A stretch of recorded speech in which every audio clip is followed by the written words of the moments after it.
Sebagai upaya pemulihan ekonomi di masa pandemi, pihak Kadin berpandangan pemulihan kesehatan di masyarakat harus terwujud terlebih dahulu.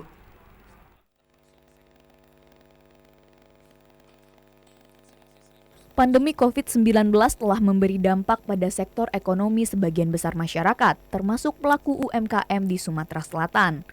Kadin Indonesia turut berupaya untuk mendorong pemulihan ekonomi bagi warga yang terdampak wabah COVID-19.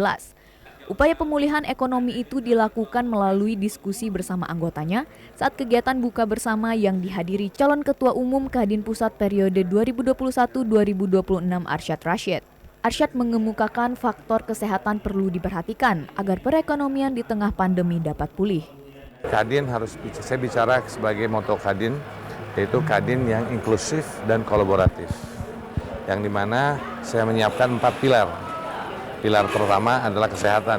Karena tadi saya percaya bahwa pertama harus dipulihkan kesehatan dan kita mesti melihat industri kesehatan. Sementara Ketua Umum Kadin Sumsel Dodi Reza Alex Nurdin mengatakan untuk menggeliatkan kembali perekonomian dengan mendorong komunitas usaha di daerah.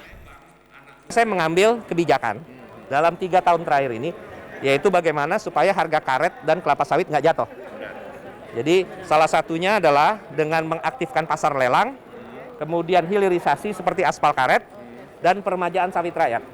Melalui visi yang sama, diharapkan bidang usaha masyarakat di tengah pandemi dapat tumbuh kembali.